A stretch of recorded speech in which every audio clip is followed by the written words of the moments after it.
Welcome to the Basic Bee podcast, a show for the wannabe SEO savvy service providers among us, for the coaches and consultants who dream of becoming known for their storytelling skills, not to mention the solopreneurs who straight up need to master all things social proof to increase sales.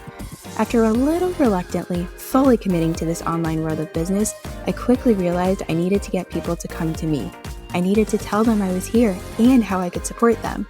I dove headfirst into social proof, which led me to SEO, which led me to storytelling. And now it gives me great joy to share what I've learned with other business owners so they skip the hard stuff and ease straight into sales. This podcast gives you expert insights, actionable takeaways, and casual convos with some of the online world's best and brightest experts and strategists. I think that's enough of an intro, so here we go. Hello and welcome back to The Basics with B, which is our special Friday segment where I get into really like the high level takeaway from our guest interviews or sometimes an actionable thing that you can do. I don't even know how to say that from there. But this week it's going to be more of an action-oriented task, one that I've been talking about for weeks, probably months if I actually went back to reflect on what I said in every single episode. But what we talked about this week on the regular podcast show was accessibility in SEO and podcast marketing. And what we're going to highlight today is this is the thing I've been talking about, how to optimize your podcast guest image, your headshot that you send out when you go and guest on different shows, or maybe you have a speaking engagement, or maybe you're doing an interview on YouTube or something. Whatever that image is that you're sending out to people, it needs to be titled better than like IMG 3579 or red headshot, or I've seen some weird stuff. And it's not that it's wrong, it's just not helpful. So often what I will do as the podcast host is I'm downloading the image, I'm retitling it right away before I drag it into anything else, any other place that I'm going to use it. For example, I use Canva a lot to create the thumbnail for the blog post. Anywho, that's an extra step that I am taking because I want my guests to be found. I need my organization to be on point. So it helps everyone. But not every podcast host knows to do that or cares to do that because we're all short on time. Every single person under the sun is going to say we're short on time, right? So I'm going to walk you through 3 steps. But if you are just planning on being a podcast guest, all I need you to do is step 1. That's all I need you to do. So we're going to walk through, like I said, 3 steps for image optimization. And if you're going to be putting images in your blog posts, for example, this would be a really good tutorial, let's say, to stick around for the entire 3 steps. But like I said, if all you're here for is how do I optimize my image as a podcast guest where I'm going to send out this headshot to a show where I'm being interviewed, all you need is step 1. With that, let's get into step 1. So I'm going to keep this really high level, really easy, really doable. Step 1 is to retitle your image. Now, where you're going to want to actually start with this is with keywords. But at the very least, you could do this part right now. I need you to have your name in the photo. And that's all. I need your name. I need your name. So I will use myself as an example. If I didn't know anything about image optimization, I knew that I had 5 podcasts lined up for the next 2 months. And I was like, oh no, I'm listening to this show and Brittany's telling me that I need to have optimized image titles. What do I need to do? This is what I would do. At the very least, Brittany Herzberg, podcast guest. Have it say that. And what you're going to do, there are no spaces between the words. There are no periods between the words. You want dashes. So I would say they would be typed out like this. Brittany-Herzberg-podcast-guest, and then it would be something like .jpg. That is all you need to do. You could stop listening to this podcast right now. You could. I don't want you to, but you could. So start with keyword research. I will link a tutorial below. It's like 6 minutes long. It's really quick, fast, easy, and it breaks down keyword research. So it's very doable. You can go and watch that right now.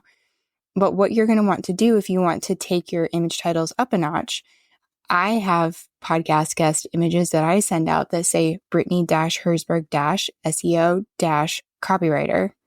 I have some that I send out that say Brittany-Herzberg-podcast-host-and-copywriter. So That's a lot of words. I know I'm saying a lot of things. You could always, like, of course, write this out or go check the transcript and I'll have that for you. But the point here is that if your face is in the image, I want your name in the image. If you want to really make some impact with your images, whether it's on your blog, whether it's on your website, whether it's just an image you're sending out as a podcast guest, have those keywords in there. And just what you might have noticed is that with my examples, with one image, I had SEO copywriter. With one image, I had podcast host and copywriter. So I'm really tailoring these images to go out to specific people, specific whatever opportunities that I have. And I'm making sure that those keywords that are in that photo align with where they're going to be used.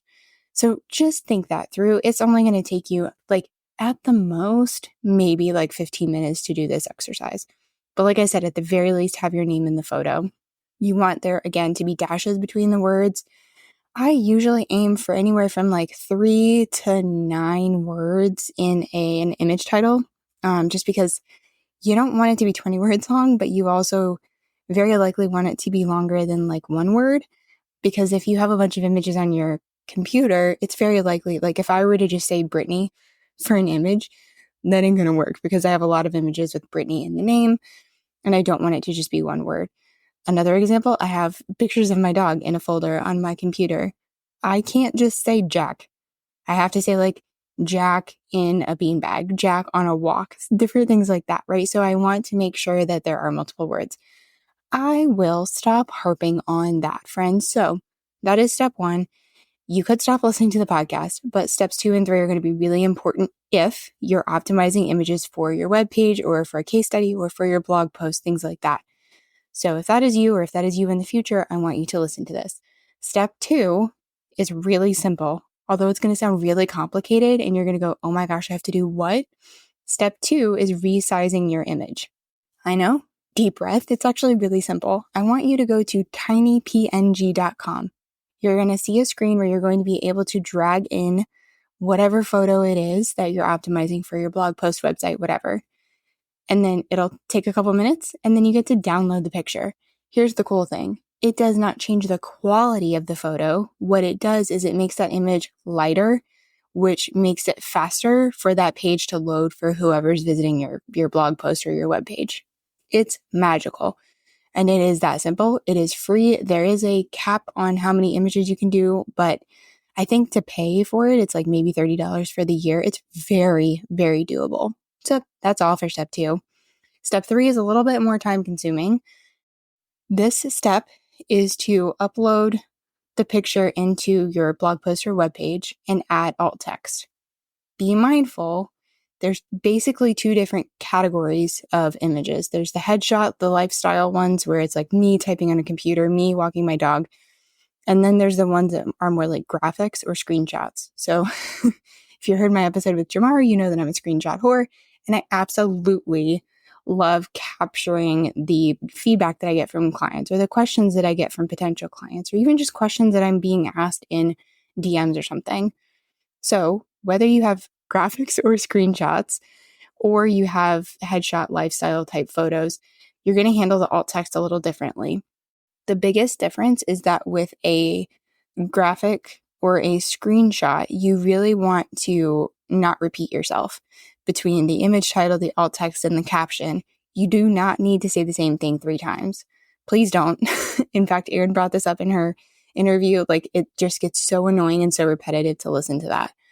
When you're doing alt text for more of a lifestyle headshot picture, you can put the alt text in there in the alt text and just make sure you're being really descriptive of what you're sharing, what the scene is. That's it. When you're doing more of the image where there's words, like a graphic or a screenshot, that one you really just want to highlight. For example, let's say that I grabbed a screenshot and it was a paragraph long. I only want to pull out that very likely that one sentence that is what I want to share with the reader or the website visitor. So just be really mindful of that. So that's it. You retitle the image, you resize the image, and then you upload the image to your website. Again, if you're doing this for a blog or something, and you add alt text. And you're done. But at the very least, please retitle your images. If you're a podcast guest, mostly for you, but also for helping, the podcast host stay organized, With that, my friend, next steps, other things you can do. You have a couple of options because, of course, I love giving options. One is that you can join the How to Blog with SEO email course. We actually kick off the course on July 5th. So stay tuned for that. There will be information below here. And then, of course, you'll hear ads and stuff like that for the podcast. And remember, doors open 3 times a year. This is the second time for 2024. So that means the fall is going to be the last time, which you could wait around for that, or you could jump in now and start blogging. That's my pitch for that one. I hope to see you there. I've really fallen in love again with blogging, so it would be lovely to see you in there with me. Option 2 is that you can stay tuned for a really special collaboration with Styled Stock Society. If you've been a listener for a while, or you've joined my courses, or you've been a client, you know that I really love their images.